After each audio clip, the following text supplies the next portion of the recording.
Jenius Medis. Lanjut lagi, jangan lupa like, komen dan share cerita ini ke media sosial yang sahabat punya. Terima kasih. Bab 2655-2657. Dalam perang ini, ratusan patung abadi dan ribuan Luo Jinxian yang agung juga tewas. Saya tidak tahu berapa banyak kekuatan besar yang berada di bawah Raja Abadi. Banyak kekuatan yang sangat lemah dan tidak pernah pulih. Perang, beberapa Xianzun yang masih hidup meluncurkan koalisi, dan kemudian ada aliansi Xiancheng dari kota-kota besar abadi. Situasinya stabil, dan tidak ada perang skala besar. Tetapi setelah perang itu, kunci dan papan instruksi gudang senjata Sang Yuan hilang. Banyak orang mencoba menemukan dua harta karun, tetapi tidak ada yang menemukannya selama 3 juta tahun. Akhirnya, di ruang yang kacau, seseorang akhirnya mengetahui keberadaannya. Dua harta karun itu. Segera setelah itu, perang besar pecah, dan puluhan patung abadi dan ratusan Daluo Jinxian merampas kedua harta itu. Perang menyebar, melibatkan semakin banyak Xianzun dan Daluo Jinxian. Namun, karena tidak semua orang bisa memasuki ruang kacau, hanya Xianzun dan Daluo Jinxian yang berani masuk, tapi akhirnya tidak terlalu bagus. Perang terakhir berlangsung selama puluhan ribu tahun, dan akhirnya berakhir. Seorang peri bernama Lulan Laosu mendapat dua harta karun secara kebetulan dan menjadi satu-satunya yang meninggalkan ruang kacau itu hidup-hidup. Namun saat itu, dia terluka parah. Segera saat dia meninggalkan ruang yang kacau, dia dikejar oleh banyak Daluo Jinxian, termasuk Daluo Jinxian dari keluargamu. Pada saat itu, keluargamu tidak memiliki kekuatan abadi. Pertempuran ini segera berubah menjadi perang yang berlangsung selama 1000 tahun, dan banyak lagi orang-orang meninggal. Pada akhirnya, keluarga Anda berhasil mendapatkan kembali perintah pemanggilan, tetapi biayanya sangat tinggi. Sekali lagi, mereka terluka parah. Semua Luo Jinxian yang hebat di keluarga tewas dalam pertempuran. Akhirnya, sisanya harus melakukannya bersembunyi di timur dan mulai melarikan diri. Dengan ciri-ciri keluargamu, semua orang ingin memburumu nanti. Akhirnya, sekitar 800.000 tahun yang lalu, keluargamu sangat lemah, dan hanya tersisa sedikit. Saat itu, mereka dikejar dan membunuh nenek moyang Hongjun memberimu tempat untuk perlindungan.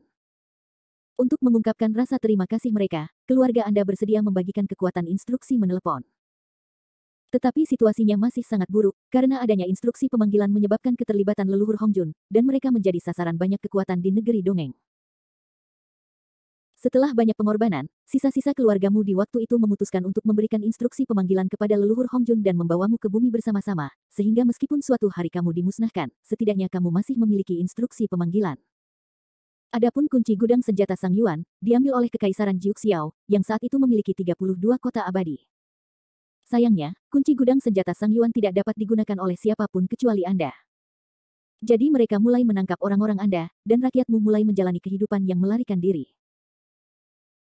Kemudian, rakyatmu tidak tahan menghadapi hari seperti itu, jadi mereka membuat rencana dengan leluhur Hongjun, yaitu menggunakan rakyatmu sebagai umpan untuk menangkap Kekaisaran Jiuxiao atas inisiatif mereka sendiri, lalu leluhur Hongjun dan yang lainnya menyelinap masuk dan mencuri kunci gudang senjata Sang Yuan. Hasilnya tentu saja sukses, tapi anggota klanmu juga mati. Nenek moyang Hongjun mundur dengan cepat, dan mereka menyembunyikan identitasnya, tapi tidak ketahuan. Kemudian nenek moyang Hongjun mendapatkan kuncinya, segera berpindah posisi dan pergi ke kota abadi lainnya untuk bersembunyi selama lebih dari 100.000 tahun. Mereka akhirnya memulai aktivitasnya setelah badai mereda. Ribuan tahun untuk membawanya ke bumi melalui orang yang berbeda. Saya tidak perlu membicarakan sisanya. Anda tahu semuanya. Pada saat Yuan Tiangang mengambil alih tugas itu, Anda telah hamil lebih dari 100.000 tahun, dan iblis Anda secara bertahap telah ditekan. Selama Anda tidak kehilangan kendali, Anda akan memiliki prestasi yang lebih tinggi daripada orang-orang Anda di masa depan. Dengan kekuatan gudang senjata Sang Yuan, Anda tidak akan mengulangi kesalahan nenek moyang Yun Xiao. Dia terlalu pendek untuk mencapai alam Xianzun, dan dia dikepung sebelum dia bisa mengendalikan kekuatan gudang senjata Sang Yuan. Jika tidak, tidak akan ada apapun di belakangnya. Setelah mendengarkan penjelasan panjang ini, Jericho Lee bisa merasakan secara mendalam betapa dahsyatnya kekuatan itu. Sang Yuan Arsenal dulu. Dapat membiarkan begitu banyak orang abadi, Luo Jinxian yang besar, dengan segala cara merebutnya, bahkan jika itu harus membayar harga kematian sama sekali. Anda tahu, Xianzun sudah berdiri di puncak negeri dongeng. Masuk akal untuk mengatakan bahwa tidak ada kekuatan untuk menatap mata mereka. Namun meski begitu, mereka tetap bertarung dengan segala cara, yang cukup membuktikan bahwa kekuatan persenjataan Sang Yuan lebih unggul dari Xianzun. Informasi apa yang kamu simpan? Jericho Lee memandangi sisa pedangnya. Hanya ada satu informasi yang aku simpan, dan itulah cara membuka segelmu. Jawab Gan Jiangjian. Segel pada diriku. Jericho Lee tertegun, maksudmu segel ajaib itu? Tidak, itu adalah kenangan yang telah kamu segel. Itu adalah cara menggunakan kunci dan perintah pemanggilan gudang senjata Sang Yuan. Pada awalnya, untuk mencegah kehancuran klan, orang-orangmu menyegel metode itu dalam ingatanmu ketika tidak ada yang menggunakan kunci dan instruksi pemanggilan gudang senjata Sang Yuan. Tapi mereka khawatir kamu akan ditangkap sebelum kamu dewasa, dan kemudian metode itu dibocorkan agar mereka yang tidak seharusnya tahu-tahu, jadi mereka menyegel ingatan itu. Gan Jiangjian menjelaskannya dengan fasih. Setelah mendengar ini, Jericho Lee tiba-tiba juga merasa luar biasa. Dia bahkan memiliki segel di ingatannya. Dia sendiri tidak merasakannya. Sekarang, buka segel ingatannya. Mustahil. Para jenderal menolaknya dengan satu pukulan. Apa masalahnya? Jericho Lee tercengang. Aku hanya tahu cara membuka segelnya, tapi aku tidak tahu di mana segel itu berada. Lokasi spesifik dari segel itu dan cara memunculkan segel itu ada di pedang lain. Setelah mendengarkan penjelasan ini, Jericho Lee tiba-tiba merasa sangat merepotkan, tetapi dia juga mengerti bahwa ini adalah masalah yang sangat penting, dan dia berhati-hati dalam melakukannya. Artinya, kita tidak bisa memecahkan rahasianya sampai kita menemukan 4 pedang lainnya, bukan? Ya, ingatan itu tersegel saat kamu lahir. Itu sangat tersembunyi. Kecuali keluargamu, orang lain tidak dapat menemukannya meskipun mereka tahu cara menemukannya. Gan Jiangjian menegaskan. Yah, itu bijaksana. Di saat yang sama, Jericho Lee menyisir intelijen yang ada. Pertama-tama, kenang-kenangan adalah perintah pemanggilan Sang Yuan Arsenal, yang dapat memanggil beberapa kekuatan yang sangat kuat. Orang yang memegang kenang-kenangan tersebut adalah keturunan keluarga kerajaan Litang, dan kini menjadi nenek moyang Kuang Ziming. Adapun perintah panggilan dan cara menggunakan kuncinya, memori ini disegel. Anda perlu menemukan 4 pedang yang tersisa untuk membukanya. Bab 2656. Selanjutnya, selama aku menemukan Kuang Ziming, aku bisa mendapatkan instruksi pemanggilan dan menggunakan metode tersebut untuk menemukan 4 pedang yang tersisa. Hanya keberadaan Yuan Tiangang yang seharusnya ada di 4 pedang yang tersisa. Lebih jelas. Jericho Lee menyingkirkan 6 pedang dan meregangkan pinggangnya, tunggu sampai besok untuk pergi ke reruntuhan Qianglou, membersihkan leluhur klan iblis, mendapatkan pedang Zanlu, dan kemudian meningkatkan kekuatannya. Tujuannya sangat jelas. Hal berikutnya yang ingin dia lakukan adalah membunuh leluhur klan iblis di reruntuhan Qianglou, dan kemudian merampok mereka. Adapun orang misterius dan leluhur Kongtong, mereka berada di urutan kedua saat ini. Yah, kamu boleh masuk. Hanya 1 menit saja. Setelah ketiganya masuk, Tang Siro menutup perbatasan lagi. Di dalam reruntuhan, Jericho Lee merasakan aura di dalam reruntuhan itu sangat kuat, bahkan dia bisa merasakan bau kekacauan. Namun, jaraknya sangat jauh, dan seharusnya berada di bagian terdalam dari reruntuhan. Tutut, ini tempat yang bagus.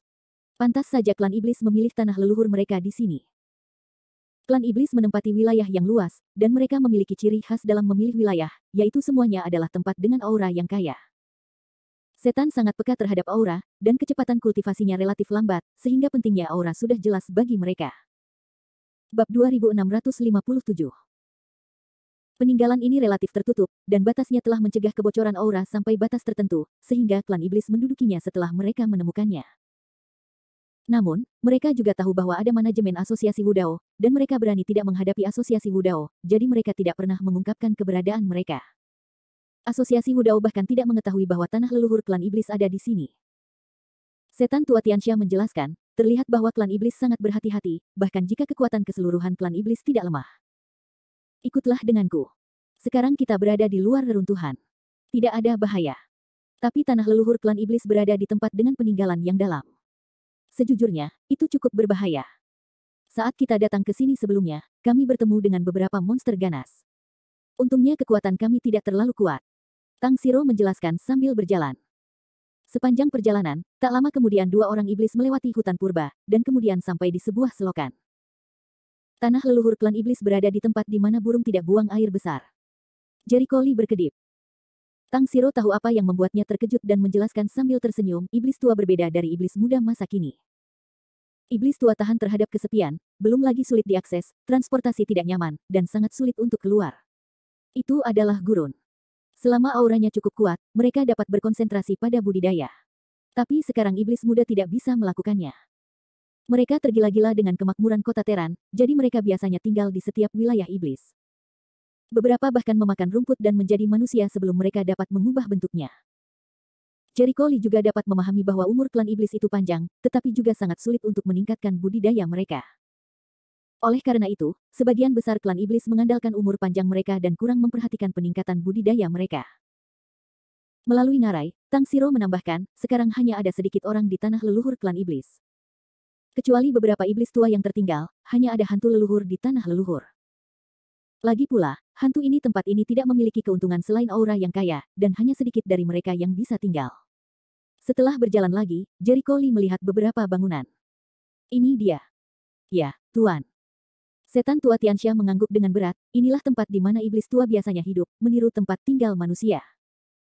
Tang Siro juga berkata, semua iblis tua tinggal di sini. Adapun hantu nenek moyang klan iblis seharusnya berada di gedung belakang, yaitu gedung tertinggi, seperti pavilion ribuan tahun yang lalu. Teman saya tertangkap di sini, jadi saya yakin monster tua itu ada di dalamnya saat itu. Jericho Lee merasakan sedikit fluktuasi aura, berbaring dan bersembunyi, mereka keluar. Mendengar ini, puisi Tang melunakkan semangat surga, dan iblis tua itu dengan cepat menyembunyikan napasnya. Dari kejauhan, dia melihat beberapa iblis tua keluar dari gedung, berkumpul untuk mengobrol beberapa patah kata, dan kemudian pergi ke arah tertentu. Setan tua Tianxia melihat ke arah mereka pergi, dan bertanya-tanya, kemana mereka akan pergi saat ini. Melihat arahnya, itu seharusnya menjadi tempat lembah abadi Qiongtai. Jika ini adalah penjelajahan peninggalan, sepertinya lembah abadi Qiongtai adalah satu-satunya cara untuk pergi. Wajah Tang Siro berubah, buruk. Mereka seharusnya membidik orang-orang yang ikut serta dalam penjelajahan reruntuhan hari ini. Jericho Lee tercengang dan bingung. Bagaimana iblis-iblis tua ini bisa mengetahui misteri reruntuhan? Tidak mengherankan jika klan iblis telah berdiri di sini setidaknya selama ribuan tahun, dan mereka sangat akrab dengan situasi di sini. Terjadi perang besar hampir ratusan tahun yang lalu, dan kemudian diambil alih oleh seni bela diri. Asosiasi. Sebenarnya, klan iblis lebih akrab dengan tempat ini, jadi aturannya pasti ada seseorang yang mengetahuinya, belum lagi tindakan menjelajahi reruntuhan setiap 3 tahun sekali. Setan-setan tua itu harus mengingat hari ini. Penjelasan ini masuk akal. Mata Jericho Lee tertuju, tapi apa yang akan mereka lakukan dengan orang-orang yang mencari relik itu? Ini. Tang Siro memutar otak untuk waktu yang lama dan berpikir, di masa lalu, orang-orang dari klan iblis sepertinya tidak melakukan apapun terhadap orang-orang di tim. Kami selalu damai. Sepanjang waktu. Tidak ada alasan mengapa orang-orang iblis akan menyusahkan orang-orang yang menjelajahi reruntuhan. Lagi pula, itu akan menyinggung asosiasi seni bela diri dan mengungkap reruntuhan tanah leluhur orang-orang iblis di Qionglu. Dia tidak melakukannya memahami. Iblis tua itu juga bingung. Jericho Lee mengerutkan alisnya dan berpikir keras sejenak. Tiba-tiba, ada kilatan cahaya di benaknya. Saya mengerti. Mereka datang untuk saya. Anda. Tang Siro tertegun dan tiba-tiba berkata, itu benar. Kamu membunuh Satya Nyao, tuan muda dari klan iblis, dan kamu membunuh wanita ular dan tetua hitam dan putih. Klan iblis pasti membencimu. Kamu juga adalah juara dari klan iblis. Konvensi seni bela diri. Selain itu, nenek moyang Kongtong telah menyatakan perang terhadap Anda sebelumnya, jadi Anda pasti akan datang ke reruntuhan. Itu berarti iblis-iblis tua itu akan menemukan Anda untuk membalas dendam selama mereka pergi ke tim penjelajahan reruntuhan. Tapi Aren, apakah kamu di sini? Kamu tidak berada di sisi lain barisan, jadi mereka harus segera keluar. Tidak. Jericho Lee menggelengkan kepalanya. Sebelum aku datang, aku sudah mendapat dukungan dan pergi bersama tim. Tang Siro berkedip, apakah kamu ingin membunuh sekarang? Tidak, jika kembaranku hancur, maka akan hancur. Dia harus mendapatkan pedang Zanlu dari leluhur klan iblis terlebih dahulu. Yang lain adalah yang kedua. Bagaimanapun, pedang Zanlu terkait dengan kunci gudang senjata dan instruksi pemanggilan Sang Yuan, dan pentingnya hal itu terbukti dengan sendirinya. Saat itu, beberapa sosok keluar dari gedung. Salah satunya adalah seorang wanita berbaju hitam.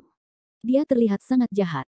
Yang dia pegang juga seorang wanita dengan penampilan luar biasa dan temperamen murni. Jericho Lee segera merasakan roh jahat dari wanita berbaju hitam. Adapun wanita lainnya, sepertinya dia adalah manusia. Itu temanmu. Jericho Lee menunjuk ke wanita yang tampak seperti manusia. Ya, namanya Yulian. Dia adalah nyonya dari keluarga Tang kami. Kekuatan dan bakatnya baik-baik saja, tapi dia ditangkap oleh orang-orang iblis.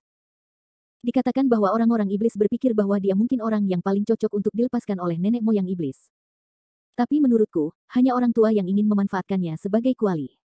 Tang Siro mengertakkan gigi dan menunjuk wanita berbaju hitam. Wanita berbaju hitam itu adalah wanita kalajengking hitam. Tubuhnya adalah kalajengking beracun. Dia seperti namanya, dan hatinya sama jahatnya dengan ular dan kalajengking. Dia juga merupakan tungku kuali nenek moyang klan iblis. Nenek moyang klan iblis telah mengambil beberapa klan iblis sebelumnya, namun kini ia sering menemukan beberapa wanita untuk berlatih di tungku kuali melalui aktivitas fisik baru. Itu sangat kotor. Yah, aku paham dengan situasinya. Anda harus memperhatikan keselamatan Anda di sini. Aku akan pergi dan mengeluarkan orang-orang. Setelah memahami situasinya, Jericho Lee tidak berniat untuk terus menunggu dan melihat. Yah, kamu harus hati-hati, leluhur klan iblis itu sekarang dapat memainkan setengah dari kekuatan aslinya, tentu saja tidak mudah untuk dihadapi, Tang Siro mengingatkan dengan sungguh-sungguh.